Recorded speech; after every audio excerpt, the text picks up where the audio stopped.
Everyone, welcome to CSC now current affairs series. आज हम 30 जनवरी के करंट अफेयर्स डिस्कस करेंगे। This is our profile, you are already aware about it. So let's move to the first question for the day. Arab League के ऊपर question है, ये important question है। So consider the following statement regarding the Arab League. League of Arab states भी बोला जाता है इसे। तो the Arab League was established in 1945। Correct, 1945 में इसको एस्टैब्लिश किया गया and currently has 22 member states, इसमें जो है 22 मेंबर्स हैं। Okay, and the second option is India became a full member of the Arab League after signing an MOU in 2002। Important है ये, आपको पता होना चाहिए इंडिया मेंबर है या नहीं है इस तरह के बॉडीज का। And the third option is the headquarters of Arab League is located in Cairo. Okay, so pause the video and mark the answer. तो the right answer for this is कि बी, ओनली टू। अब only two है तो कौन सा इसमें से incorrect है? तो इनकरेक्ट वन इज टू। आप समझो चीज को, अरब लीग है, अरब स्टेट्स की बात है यहाँ पे, इंडिया उसमें मेंबर क्यों होगा? तो आपको ये चीज पता होनी चाहिए। इस तरह की बॉडीज में इंडिया मेंबर है नहीं, जहां जहां इंडिया मेंबर है बहुत स्पेशल हो जाता है वो। Second one is correct, this one is correct. 1945 में हुआ, 22 मेंबर स्टेट हैं, ठीक है, और ये कायरो में है। आप लोग कमेंट करके बताइए कौन सी कंट्री में है कायरो जो है, ये कौन सी कंट्री में है?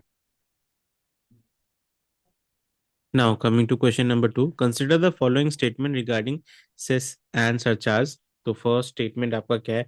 A surcharge is levied for a specific purpose and must be used only for that purpose. Second, a cess is levied over and above a tax for specific objective. Third, both cess and surcharge form part of the divisible pool of central taxes. So please pause and mark the answer. Right? तो पहला जो आपका statement है वो क्या कह रहा है? Surcharge is levied for a specific purpose and must be use for only for that purpose, ये गलत है। ठीक है, तो सरचार्ज जो है स्पेसिफिक पर्पस के लिए नहीं होता। आपने देखा होगा कि कृषि सेस लगता है, एजुकेशन सेस लगता है, बट सरचार्ज नहीं लगता है ऐसे। हेल्थ सेस लगता है, तो ये गलत है। सेकेंड जो है कि cess is levied over and above a tax for specific object, ये भी सही है। तो ये हेल्थ सेस होता है, एजुकेशन सेस होता है, ये पर्टिकुलर टैक्स के ऊपर होता है। थर्ड क्या है कि both cess and surcharge form part of divisible pool, ये गलत है। और स्टेट का सेंटर से ये एक्चुअली डिफरेंस है कि स्टेट बोलता है कि फाइनेंस कमीशन क्यों नहीं सेस एंड सरचार्ज को इंक्लूड करता है डिविजिबल पुल में, बिकॉज हमारा जो इनकम है वो कम होते जा रहा है। तो ये गलत हो गया। करेक्ट आंसर होगा A one only. Third question for the day, consider the following statement. The share of union health spending transferred to states through centrally sponsored schemes has declined over time।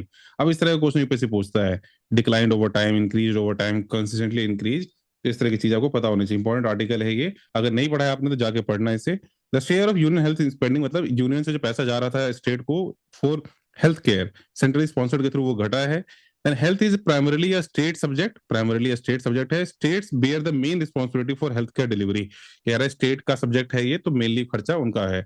and third option is declining transfers from union have strengthened states capacity to provide basic health services। कह रहा है union से जो पैसा घटा है उसने states की कैपेसिटी को बेसिक हेल्थ केयर में बढ़ाने में हेल्प करी है। Okay, so pause the video और mark the answer. Okay, so hopefully you have got it right. Third option जो है आप पढ़ के समझ गए होंगे, थोड़ा एब्सर्ड साउंड कर रहा है, तो you could have got it right, but exam में काफी लोग पैनिक में ऐसे ऑप्शंस को भी गलत मार्क कर लेते हैं। So third one is incorrect reason. अगर पैसा कम आएगा तो कैपेसिटी कैसे इनहेंस हो जाएगी? Okay, you need resources to fund your health care and education and everything. Okay, now first one is correct. जो आपका फंडिंग है वो ठीक है, 2014-15 के आसपास जो था, अराउंड सेवेंटीज में था, परसेंटेज में 70% में था, 76% के आसपास था। वो डिक्लाइन होके जो है फोर्टीज में पहुंच गया, 43-44% पहुंच गया है। तो डिक्लाइन हुआ है। And the second one state subject है, आपको ये पता ही होगा। तो आपका 1 and 2 will be the right answer. Now coming to question number four, assertion and reason। तो फर्स्ट assertion क्या है आपका? Indian courts recognise personality right as part of the right to life under article 21 of the constitution. And reason क्या है? Unauthorized commercial exploitation of an individual's identity can cause economic and dignitary harm, particularly to public figures। तो please pause and mark your answer. Right, तो देखो ये वाली चीज जो है ना, केस पुट्टा स्वामी जजमेंट से डिसाइड हुई थी जब प्राइवेसी को रिकॉग्नाइज किया गया था फंडामेंटल राइट अंडर आर्टिकल 21। तो दोनों ही सही है। असर्शन जो है वो सही है और रीजन उसको एक्सप्लेन कर रहा है। तो करेक्ट क्या होगा? A, both A and R true, and R is correct explanation of A. और काफी लोगों ने प्रोटेक्ट करवाया था, आप लोगों ने सुना होगा कि वॉइस को, पर्सनैलिटी को, पर्सनैलिटी राइट वगैरह को काफी हीरो हीरोइन ने जो है प्रोटेक्ट करवाया है।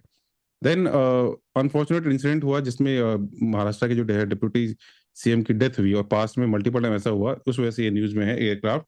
और गुजरात वाला इंसिडेंट भी आपको पता ही है। So consider the following statement regarding aircraft black boxes. In fact black boxes करके क्वेश्चन भी आ सकता है, they won't even mention black aircraft. So a black box is a black in colour to make it easily visible after a crash. कह रहा है कि black colour का होता है, नाम है ब्लैक बॉक्सेस तो ब्लैक कलर का होता है। And the second option is modern black boxes are design to withstand extreme heat and high impact forces. कह रहा है एक्सट्रीम हीट और हाई इंपैक्ट फोर्सेज जो है वो हैंडल कर सकता है। तो ठीक है। Then the third option is black boxes transmit real time flight data continuously to ground station. कह रहा है कि ऊपर से जो है फ्लाइट से जो है वो डेटा वगैरह रियल टाइम में, मतलब कंटिन्यूअसली जो है वो ट्रांसमिट किया जा रहा है, करता है हमेशा। ओके। सो बेसिक कंसेप्ट है, अगर आपने एक बार भी न्यूज़पेपर में पढ़ा होगा इस टॉपिक को, क्योंकि मल्टीपल टाइम जब भी एयरलाइन क्रैश वगैरह होता है तो उसमें आया है ये न्यूज जो है। So pause the video, mark the answer. So the right answer for this is कि आपका ये third one, it is incorrect. Regularly data transmit नहीं करता। ये क्या होता है कि लोकलाइज्ड बॉडी है, डब्बा पड़ा हुआ है वहां पे, वो इन्फॉर्मेशन कलेक्ट किया जा रहा है। कभी कुछ एक्सीडेंट हो गया, अनफॉर्चुनेट इंसिडेंट हो गया, तो उस इन्फॉर्मेशन को हम यूज कर सकते हैं। Okay, so third one is incorrect. Now second one is correct, कि हाँ अगर मान लो क्रैश हुआ तो कोई चीज अगर बच रही है इन्फॉर्मेशन के साथ, that means it should have the ability to withstand extreme situation. तो सेकंड इज करेक्ट। वन ये अब गलत है, ब्लैक बॉक्स ब्लैक कलर का नहीं होता है। ठीक है, ब्लैक बॉक्स जो है ब्लैक कलर का नहीं होता है, वो होता है आपका colour orange. Okay, for better visibility, तो ऑरेंज कलर का होता है। This you should be aware about. Now, coming to question number 6, consider the following statement. First, the number of state with revenue surplus has declined in recent years. Second, the collective revenue deficit of state has increased as share of GDP. So please pause and mark your answer. Right? तो देखो, इसका जो first statement है कि number of state with revenue surplus has decline in recent year, ये criticism है, economic survey criticism कर रहा है स्टेट का कि क्यों इनका रेवेन्यू सरप्लस कम हुआ है। And second, collective revenue deficit of state has increase as a share of GDP. ये भी सही हुआ है कि जो फ्रीबीज बांटे गई हैं, राइट, जो आपका कैपिटल सरप्लस नहीं रह गया है, राइट, उसके कारण जो है स्टेट जो है रेवेन्यू डेफिसिट की तरफ जा रहे हैं बहुत सारे स्टेट। तो इसका जो करेक्ट आंसर है वो सी, both 1 and 2। Then move to the seventh question. Consider the following statement regarding India's financial sector trends as per Economic Survey 2025-2026। तो 2025-26 की बात है, इकोनॉमिक सर्वे जो आपका आया है उसमें आपके फाइनेंशियल सेक्टर, हमने बोला है भी है, लास्ट टाइम हमने कहा था कि प्रीलिम्स में काफी इंपॉर्टेंट है, इनफैक्ट मेंस के लिए भी काफी इंपॉर्टेंट है, जो आपका स्टॉक मार्केट वगैरह वाली चीज है। So more than 21.6 crore demat accounts were active in India by December 2025। कह रहा है 21.6 करोड़ जो अकाउंट्स है, डीमैट अकाउंट जो है वो एक्टिव थे दिसंबर 2025 तक। And all unique investors in India are concentrated in tier one cities. कह रहा है कि दिल्ली मुंबई टाइप की जो जगह है वहीं पे जो ऑल इन्वेस्टर्स हैं वो सारे कंसंट्रेटेड हैं। And third option is women constitute nearly one fourth of India unique investor base. अब मान लो एक ही की मल्टीपल आईडीज हैं, दैट्स फाइन, बट यूनिक अगर काउंट करोगे आप तो आप देखोगे कि विमेन जो है नियरली वन फोर्थ है इसका। ठीक है, so pause the video and mark the answer. So 1 and 3 are correct. Okay, so hopefully you got it right कि पहला और तीसरा सही है। Women around one fourth form करते हैं, और इतना अराउंड ये था, ये डेटा काफी फेमस हुआ था जब बेटिंग एप्स वगैरह जो है, जो गेमिंग वाले ऐप जो बैन हुए थे, ड्रीम इलेवन वगैरह, उस टाइम पे भी ये डेटा फेमस हुआ था। तो 21.6 crore is the right data, correct है। जो सेकंड आपका है ये गलत है। टायर वन सिटीज में ऑल यूनिक इन्वेस्टर्स, आप यहाँ भी देखो एक्सट्रीम स्टेटमेंट है, ऐसा नहीं है, आपका काफी स्प्रेड है इंडिया में इस चीज का। ठीक है, so the right answer is B. Now, coming to question number 8, consider the following statement regarding space research and healthcare. First, digital image processing technique used in MRI and CT scans were originally developed for planetary and astronomical imaging. Second, wearable devices monitoring heart rate and ECG were first designed for hospital-based patient care. Third, infrared ear thermometers were developed from technology used for stellar temperature measurements. So, how many of the above statements are correct? So, please pause and mark your answer. Right, तो पहला जो आपका statement है, digital image processing technique जो है used in MRI and CT scan were originally developed for planetary and astronomical imaging, ये सही है, पहले इनको प्लैनेटरी एंड एस्ट्रोनॉमिकल इमेजिंग में यूज किया गया था।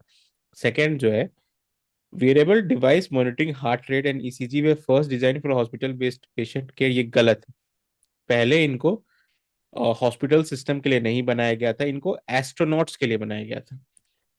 थर्ड जो है, infrared ear thermometers were developed from technology use for stellar temperature measurement, ये सही है।